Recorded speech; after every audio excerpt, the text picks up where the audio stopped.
இதோ இந்த மேடையில் சந்திரன் வந்து விட்டார், அங்கு சூரியன் மறைய தொடங்கிவிட்டது.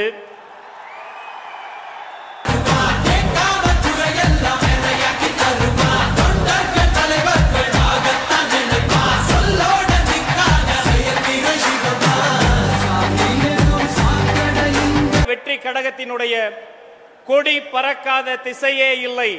திக்கெட்டும் திசையிட்டும் தமிழ்நாடு மூளை முடுக்கெல்லாம் பறந்து கொண்டிருக்கிற வெற்றி கொடி, வாகை கொடி இந்த மதுரை மண்ணில் வைத்து இதோ நமது வெற்றி தலைவர் அவர்களை வருக வருக கொடியேற்றி தருக தருக என அன்போடு அழைக்கிறோம்.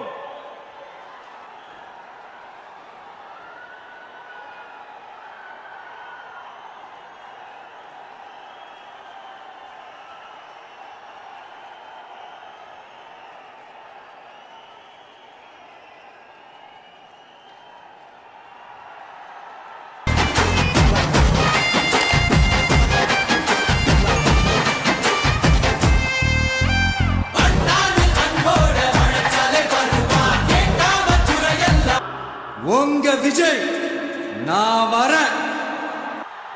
அன்று மக்களை நோக்கி செல்கின்றார் அண்ணா, இன்று மக்களை நோக்கி செல்கிறார் நமது அண்ணா.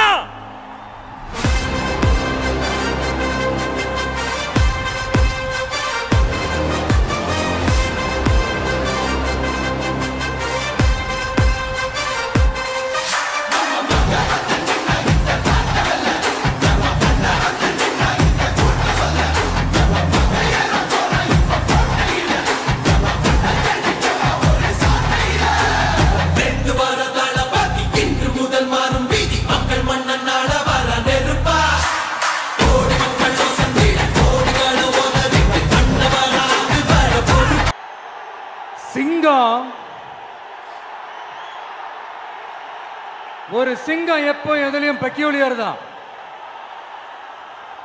ஒரு முறை சிங்கம் கர்ஜிச்சதுன்னா அந்த சவுண்ட்ல ஒரு 8 கிலோமீட்டருக்கு சும்மா அதிரும், எல்லா திசைகளும் அதிரும். அப்படிப்பட்ட அந்த சிங்கம் வேட்டைக்கு மட்டும்தான் வெளியில வரும், வேடிக்கை பார்க்கறதுக்கெல்லாம் வெளியில வராது. வேட்டையில கூட உயிரோடு இருக்கிற மிருகங்களை தான் வேட்டையாடும். அதுலயும் பெரும்பாலும் தன்னை விட பெரிய சைஸ் உள்ள மிருகங்களை தான் குறி வச்சு தாக்கும், ஜெயிக்கும். எவ்வளவு பசியில் இருந்தாலும் உயிர் இல்லாததை, கெட்டு போனதை தொட்டு கூட பார்க்காது. அப்படிப்பட்ட அந்த சிங்கம் அவ்வளவு ஈஸியா எதையும் தொடாது, தொட்டா விடாது. காட்டோட 4 பக்கமும் மார்க்கிங் மை டெரிட்டரின்னு தன்னுடைய பவுண்டரியை தானே வகுக்கும். அப்படிதான் அந்த காட்டையை தன்னோட கண்ட்ரோல்ல வச்சிருக்கும். சிங்கத்துக்கு கூட்டத்தோட இருக்கிறதுக்கும் தெரியும், தனியா இருக்கிறதுக்கும் தெரியும். அப்படியே தனியா வரணும்னு நினைச்சாலும் அஞ்சாம அலட்டிக்காம சும்மா கெத்தா தனியா வந்து அத்தனை பேருக்கும் தண்ணி காட்டும். எப்போ எதிலையும் தன்னோட தனித்தன்மையை இழக்கவே இழக்காது. Yes, a lion is always a lion.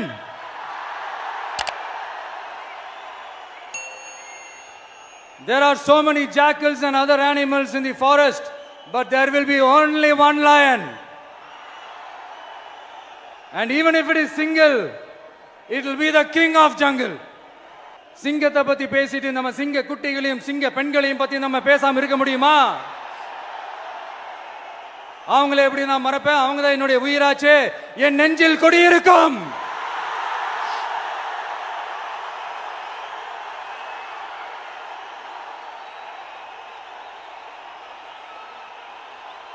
என்னுடைய தோழர்களுக்கும் தோழிகளுக்கும் இந்த மாநாட்டில் நேரலை வாயிலாக கலந்துகிட்டு இருக்கிற என்னுடைய அம்மாக்கள், அக்கா தங்கைகள், அண்ணன் தம்பிகள், நண்பர்கள் அனைவருக்கும் என்னோட உயிர் வணக்கம். என்னோட உயிர் வணக்கம். என்னோட உயிர் வணக்கம். வீரம் விளையும் மாமதுரை மண்ணை வணங்குகிறேன். இந்த மதுரைனாலே உடனே ஞாபகத்துக்கு வரது சீறி பாஞ்சி துள்ளி குதிக்கிற யாருக்கும் அடங்காத காளைகள் விளையாடுற அலங்காநல்லூர் ஜல்லிக்கட்டு தான். நம்ம வைகை ஆறுதான் அழகர் ஆத்துல இறங்குற வைபவம். மதுரை மீனாட்சி அம்மன் இந்த மண்ணோட உண்மையான குணம், உணர்வு பூர்வமான மண் இது. அது மட்டும் இல்ல, இந்த மண்ணில் வாழ்ற மக்களும் அப்படித்தான் உணர்வு பூர்வமான ஆளுங்க. நான் இந்த மண்ணில் கால் எடுத்து வச்ச உடனே ஒரே ஒருத்தரை பத்தி தான் மனசுக்குள்ள ஓடிக்கிட்டே இருந்தது. அவர் யாருன்னு உங்களுக்கும் தெரிஞ்சிருக்கும். சினிமானாலும் சரி, அரசியல்னாலும் சரி, நமக்கு ரொம்ப ரொம்ப பிடிச்சது புரட்சி தலைவர் எம்ஜிஆர் அவர்கள் தான். அவரோட பழகிறதுக்கு எனக்கு வாய்ப்பு கிடைக்கல. ஆனா அவரை மாதிரியே குணம் கொண்ட என்னுடைய அண்ணன் புரட்சி கலைஞர் கேப்டன் விஜயகாந்த் அவர்களோட பழகிறதுக்கு எனக்கு நிறையவே வாய்ப்பு கிடைச்சது. அவரும் இந்த மதுரை மண்ணை சேர்ந்தவர் தானே, அவரை மறக்க முடியுமா? தமிழ்நாட்டு மக்கள் உணர்வுபூர்வமா உண்மையா நம்ம பக்கத்திலே நிக்கிறவங்க, அதுக்கு ஒரு மிகப்பெரிய அடையாளம் தான் இந்த மதுரை மண். நம்ம தமிழக வெற்றி கழகம் கையில் எடுத்திருக்கிற அரசியலும் அப்படித்தான். உண்மையான அரசியல், உணர்வு பூர்வமான அரசியல், நல்ல அரசியல், நல்லவங்களுக்கான அரசியல், நாட்டு மக்களுக்கான அரசியல், நல்லது மட்டுமே செய்கிற அரசியல்.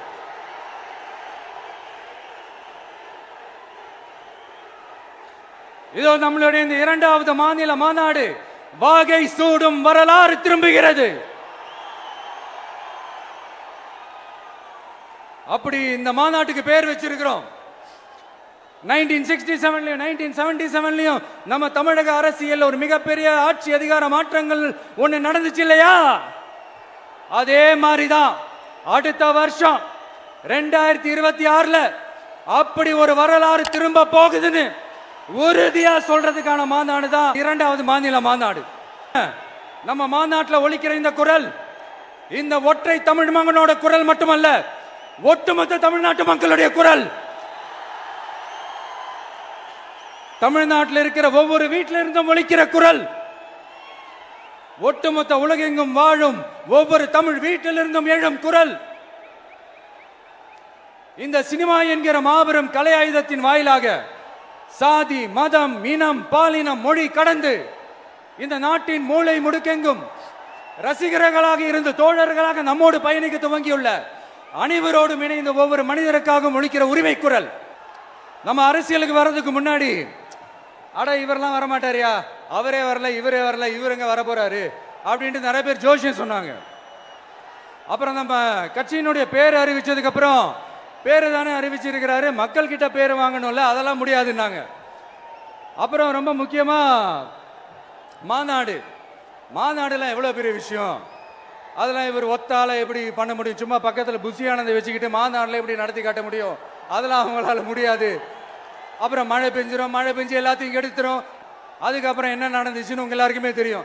இப்ப புதுசா ஒண்ணு சொல்ல ஆரம்பிச்சிருக்கிறாங்க. அது என்னடானா, ஆட்சியை பிடிக்கிறதெல்லாம் அவ்வளவு ஈஸி இல்லை இல்லையா? இப்ப அதெல்லாம் விட்டாங்க. இப்ப இங்க வந்துட்டாங்க. இவர் நேரா ஷூட்டிங்ல இருந்து வருவாராம், வந்து ஆட்சியை பிடிப்பாராம். அது எப்படி இவராலே முடியும்? அவராலேயே முடியல, இவராலேயே முடியல, அவருக்கு அத்தனை வருஷம் ஆச்சு, இவராலே எப்படி முடியும் ஒரு பக்கம். இன்னொரு பக்கம் கூட்டம் எல்லாம் ஓகே தான், அது எப்படி ஓட்டா மாறும் அப்படின்றது இன்னொரு பக்கம். இப்படி கதை, திரைக்கதை, வசனம், இயக்கம், பாடல்கள்,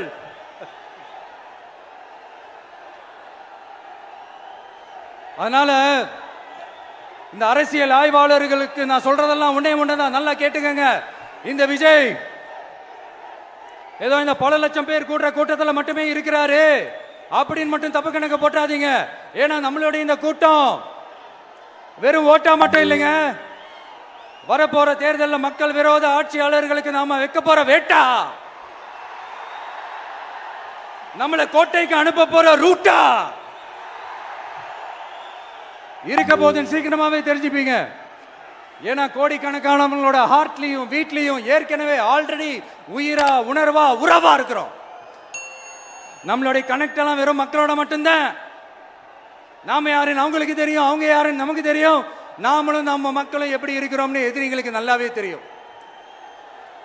இருந்தாலும் இந்த விஜய் எதுக்குப்பா வந்திருக்கிறாரு? இவர் என்ன புதுசா என்ன திட்டம்லாம் சொல்லிட்டாரு? அப்படின்னு வேற நிறைய கேள்விகள் இந்த சொல்றேன், தெரிஞ்சுக்கங்க. பெண் குழந்தைகள், பெண்கள் மற்றும் வயசானவங்களோட பாதுகாப்புல தான் நம்ம பிரையாரிட்டியே.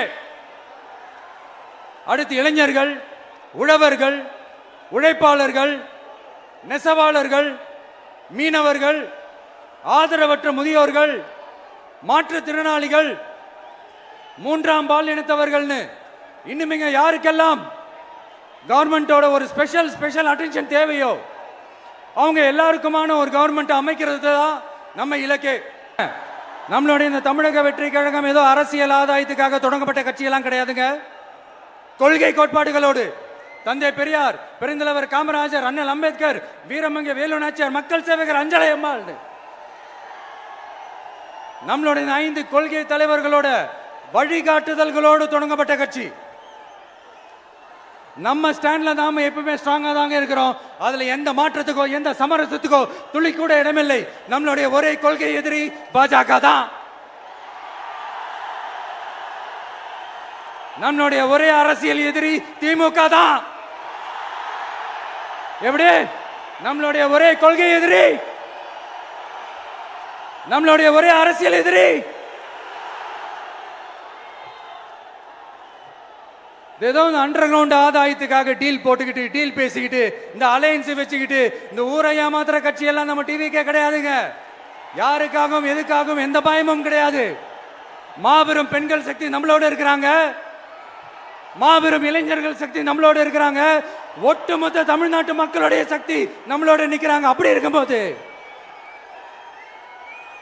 இந்தியாவில் இருக்கிற எல்லா ஸ்டேட்லயும் வாழ்ற நம்ம தமிழ் நெஞ்சங்கள் மட்டும் இல்ல, உலகம் பூரா 100க்கும் மேலான நாடுகள்ல வாழ்ற நம்ம தாய் தமிழ் உறவுகள் எல்லாருமே என்ன விஜய் தளபதி விஜய் இல்லனா விஜய் தளபதி இப்படி சொந்தம் கொண்டாடுற கோடிக்கணக்கானவங்களோட அன்பு மாசியும் நம்மளோட இருக்கும்போது, இவங்க எல்லாருமே நம்மளோட நிற்கும் போது எதுக்குங்க இந்த பாசிச பாஜகவோட நேரடி கூட்டணியோ இல்ல மறைமுக கூட்டணியோ உறவு வச்சுக்க? நாம என்ன உலகமாக ஊழல் கட்சி? என்ன நாம யார் தெரியும்ல? நாம எல்லாருமே சொல்றோம், நாம யார் தெரியும்ல? இந்தியாவின் மாபெரும் மக்கள் சக்தி கொண்ட ஒரு மகத்தான வெகுஜன மக்கள் படை.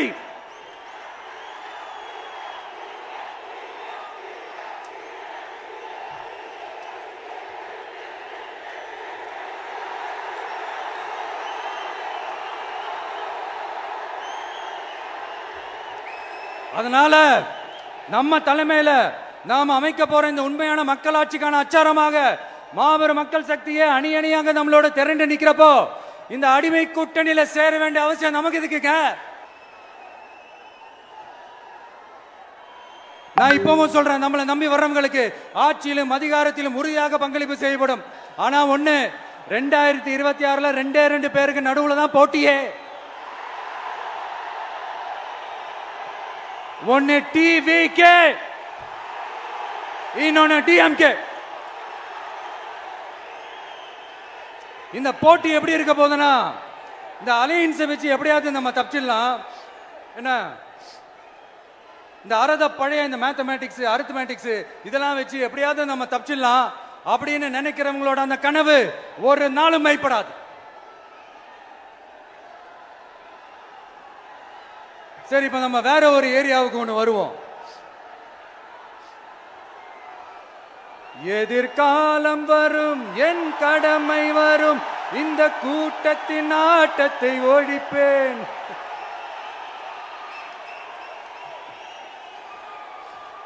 மக்கள் அரசியல் என்ற அந்த சவுக்க கையில் எடுக்கலாமா? யாருக்கு எதிரான தானே கேட்கிறீங்க? வேற யாரு? மறைமுக உறவுக்காரர்களான பாசிச பாஜகவும் பாய்சன் திமுகவும் தான். எம்ஜிஆர்னா யார் தெரியும்ல? அவர் மாஸ்னா என்னன்னு தெரியும்ல? அவர் உயிரோடு இருக்கிற வரைக்கும் அந்த சிஎம் சீட்டை பத்தி ஒருத்தராலையும் நினைச்சு கூட பார்க்க முடியல, கனவு கூட காண முடியல. எப்படியாவது அந்த சிஎம் சீட்டை என்கிட்ட கொடுத்துருங்க, என் நண்பர் எம்ஜிஆர் திரும்ப வந்ததுக்கு அப்புறம் நான் திருப்பி கொடுத்துறேன்னு தன்னோட எதிரியை கூட மக்கள் கிட்ட கெஞ்ச வச்சவர் எம்ஜிஆர். எப்படி கெஞ்ச வச்சு? அதனால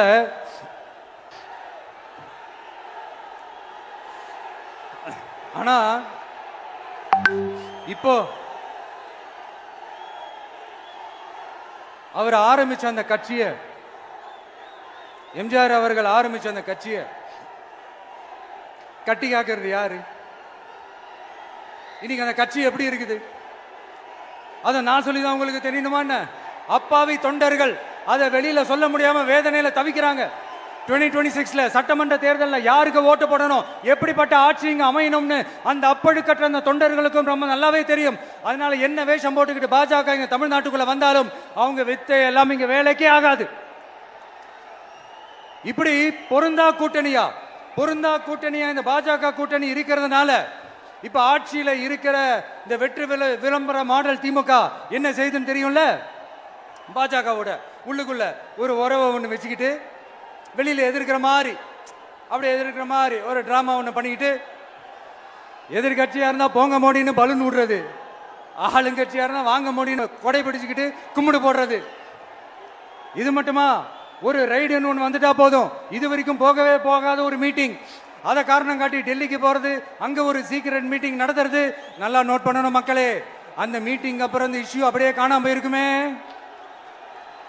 அதேதான் Stalin uncle, what uncle is very wrong uncle.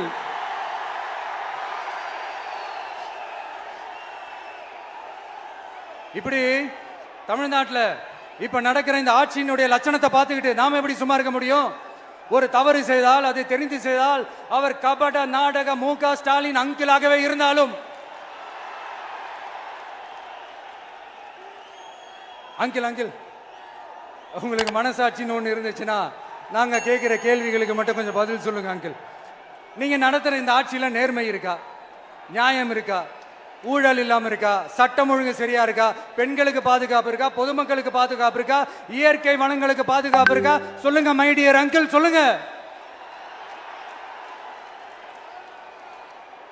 டாஸ்மாக்ல மட்டுமே இது வரைக்கும் 1000 கோடிக்கு மேல ஊழல்னு சொல்றாங்க. அதுல மட்டுமா தப்பு நடக்குது? வேற எதுல தான் நடக்கல? உலகத்திலே மிஸ்டர் கிளீன் ரெக்கார்ட்ஸ் எல்லாம் உங்களுக்கும் உங்க கூட இருக்கிறவங்களுக்கும் மட்டும்தான் அங்கிள் கொடுக்கணும். இதை பார்த்து வாயே இல்லாத ஊரு கூட வயிறு வலிக்கு சிரிக்குது. பெண்களுக்கு 1000 ரூபாய் கொடுத்துட்டீங்கன்னா போதுமா அங்கிள்? அப்படியே அதை மூடி மறைச்சிடலான்னு பாக்குறீங்களா? படிக்கிற இடத்துல, வேலைக்கு போற இடத்துல, வெளியில போற இடத்துலன்னு அவங்களுக்கு பாதுகாப்பே இல்லைன்னு ஒட்டுமொத்த பெண்களும் கதறாங்க. அந்த கதறல் சத்தம் ஏதாவது உங்க காதுல கேக்குதா அங்கிள்? இதுல வேற உங்க அப்பான்னு கூப்பிடுறாங்கன்னு வேற சொல்றீங்க. What is this uncle? Is very very wrong uncle, is very very wrong.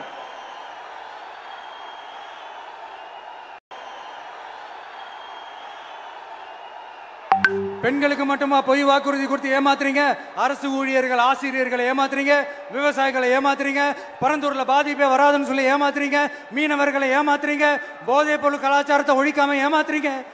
ஐயோ, very very first uncle, very very first. எப்படி கேட்டாலும் இவங்க கிட்ட இருந்து எந்த பதிலும் வரப்போறதில்லை. ஏன்னா இருந்தா தானே. இப்ப ஆட்சியில இருக்கிற நம்மளுடைய அங்கிள் பதில் சொல்றது இருக்கட்டும். மக்களை நீங்க சொல்லுங்க, நீங்க உண்மையை சொல்லுங்க. செய்வோம்னு சொன்னாங்களே, சொன்னதெல்லாம் செஞ்சாங்களா? உங்களை தான் கேக்குறேன், சொன்னதெல்லாம் செஞ்சாங்களா? சத்தமா மை டியர் அங்கிள், கேக்குதா? மக்களோட சத்தம் கேக்குதா? இது வெறும் சாதாரணமான முழக்கம் தான். கூடிய சீக்கிரம் மக்களை போய் சந்திக்க போறேன், அவங்களோட மனசு விட்டு பேச போறேன். அதுக்கப்புறம் இந்த சாதாரணமான முழக்கம் இடி முழக்கமா மாறும். அத்தோட நிக்காது. அந்த இடி முழக்கம் தமிழ்நாட்டோட போர் முழக்கமா மாறும். அந்த போர் முழக்கம் உங்களை ஒரு நிமிஷம் கூட தூங்க விடாது. நடக்குதா இல்லையான்னு பாருங்க. என்னடா இவன் இவ்வளவு ஸ்ட்ராங்கா சொல்றானேன்னு பாக்குறீங்களா? எல்லாரும் கட்சி ஆரம்பிச்சதுக்கு அப்புறம் தான் ஒவ்வொரு வீட்டுக்குள்ளேயும் போறதுக்கு ட்ரை பண்ணுவாங்க. ஆனா நாங்க அப்படி இல்லை. ஒவ்வொரு வீட்டுக்குள்ளேயும் போனதுக்கு அப்புறம் தான் கட்சியாவே ஆரம்பிச்சிருக்கிறோம்.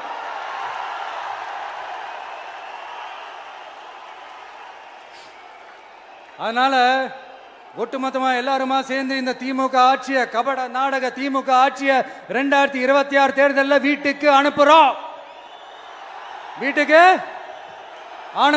என்ன நண்பா, சரிதானே? என்ன நண்பி, செய்வீர்கள் தானே? இப்போ உங்களுக்கு சின்னதா ஒரு சர்ப்ரைஸ். நம்ம கட்சியினுடைய வேட்பாளர் பட்டியலை இப்ப நான் அறிவிக்க போறேன். மதுரை கிழக்கு வேட்பாளர் விஜய். இன்னும் முடிக்கல, ஒரு நிமிஷம், இன்னும் முடிக்கல. மதுரை மேற்கு வேட்பாளர் விஜய். மதுரை மத்தி வேட்பாளர் விஜய்.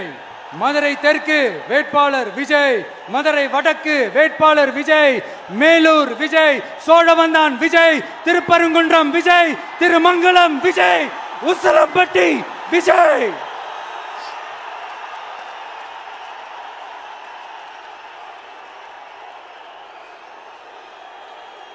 என்னடா எல்லா தொகுதியிலையும் ஒரே வேட்பாளர்னு பாக்குறீங்களா?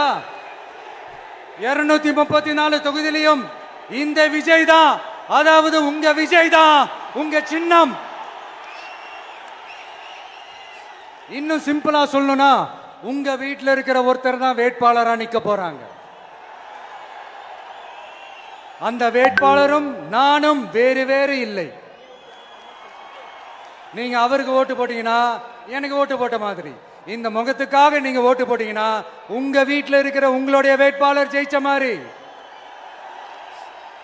என்னடா இவர் ஏதோ ஓவரா சொல்றாருன்னு நினைக்க வேணாம். பிராக்டிக்கலா அப்படிதான் இருக்கும், அப்படிதான் இருக்கணும். நீங்களும் அப்படிதான் நினைப்பீங்கன்னு நான் நம்புறேன். ஏன்னா இது நம்மளை விட நம்ம எதிரிங்களுக்கு இன்னும் நல்லாவே தெரியும். அதனால எல்லாம் இந்த அதிகார பலம் எல்லாத்தையும் தூக்கிட்டு வந்துருவாங்க. வரட்டும், பாத்துக்கலாம். TVK will take it, TVK will meet it, TVK will compete with it and TVK will conquer it. TVK will conquer it.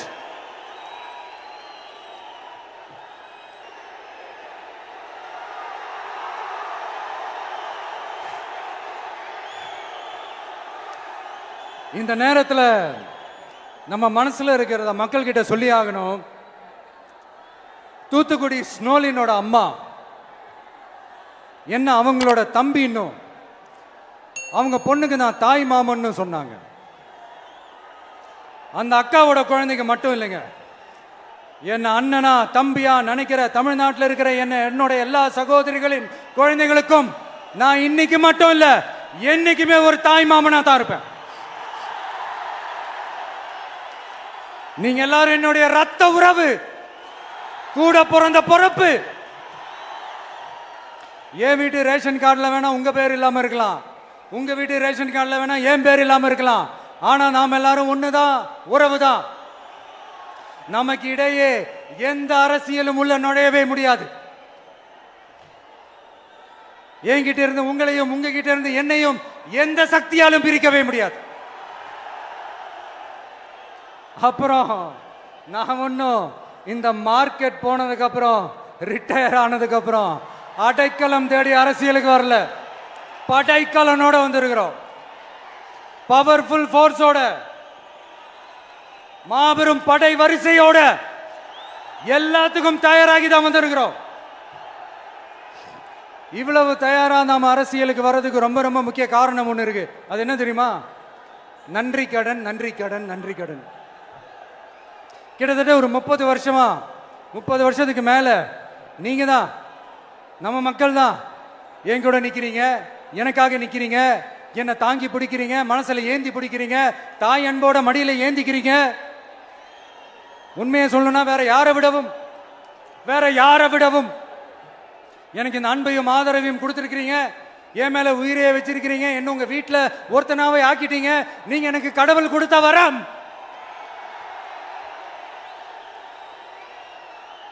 உலகம் பூரா நமக்காக நம்ம கூட நிக்கிற நம்ம மக்களை நான் எப்படி மறப்பேன்? நான் என் லைஃப்ல ரொம்ப உயிரா நினைக்கிறது பெண்களை, குழந்தைங்களை, இளைஞர்களை, உழைக்கிற மக்களை தான். இவங்க தான் நம்மளோட வகைரா. இதை பார்த்துதான் நம்மளோட எதிரிகளுக்கு பத்தி எரியுது. அதுக்காக நாம என்ன செய்ய முடியும்? அதனால நம்ம உறவுகளை, சொந்தத்தை, வகைராவை யாருக்காகவும் எதுக்காகவும் விட்டு கொடுக்க முடியாது இல்லையா? Here at this moment among this August gathering I want to open my heart and say I enjoy people. I respect people. I worship people.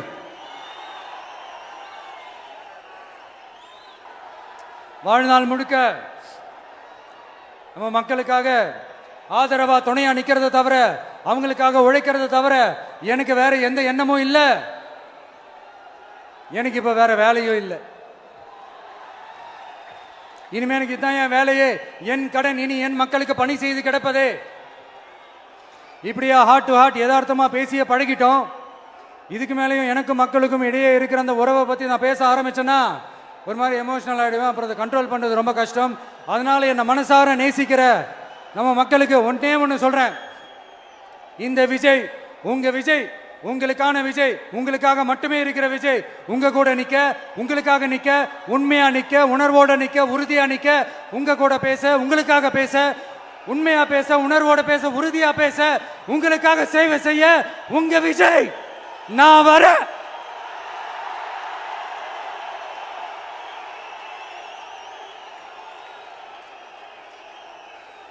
சொல்லல முக்கியம், செயல் செயல் செயல் தான் முக்கியம். செய்கை தான் சும்மா சிறப்பா இருக்கணும். நான் ஆட்சிக்கு வந்தேன்னா சும்மா அது செய்வேன், இது செய்வேன், நல்லது செய்வேன், உருட்டுவேன், புரட்டுவேன், அதெல்லாம் கிடையாது. செய்யறதுக்கு, நல்லது செய்யறதுக்கு, நல்லது செய்யறதுக்கு மட்டும்தான் இந்த விஜய்.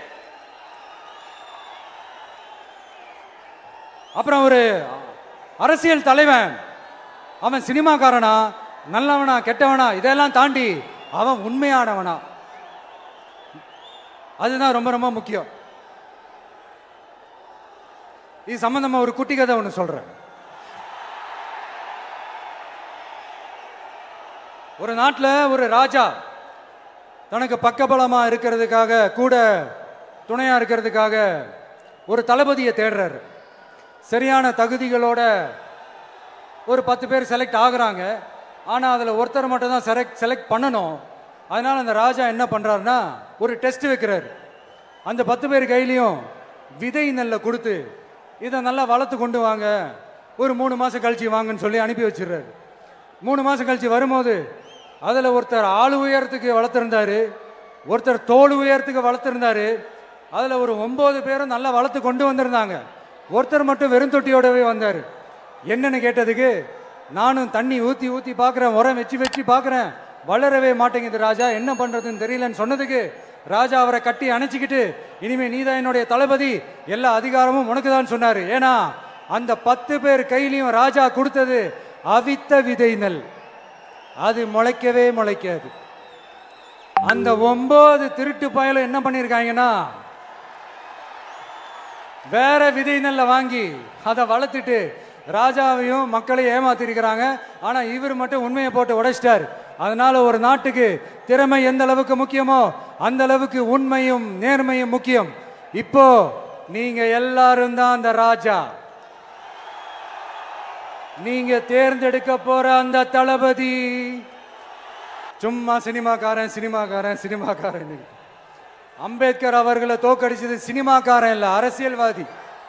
காமராஜர் அவர்களை தோக்கடிச்சது, இங்க விருதுநகர் பகுதியில் தோக்கடிச்சது சினிமாக்காரன் இல்ல, இன்னொரு அரசியல்வாதி. இன்னைக்கும் நம்ம கூட வாழ்ந்துட்டு இருக்கிற நல்ல கண்ணு ஐயாவை தோக்கடிச்சது சினிமாக்காரன் இல்ல, அரசியல்வாதி. இப்படிப்பட்ட நல்ல நல்ல தலைவர்களை எதிர்த்து நின்று தோக்கடிக்கணும்னு அந்த எண்ணத்தை உருவாக்குனது சினிமாக்காரன் இல்ல, அரசியல்வாதி. அதனால எல்லா அரசியல்வாதியும் அறிவாளியும் கிடையாது, எல்லா சினிமாக்காரனும் முட்டாளும் கிடையாது. கான்பிடண்டா இருங்க, நல்லதே நடக்கும், வெற்றி நிச்சயம். மீண்டும் சந்திக்கும் வரை நன்றி, வணக்கம்.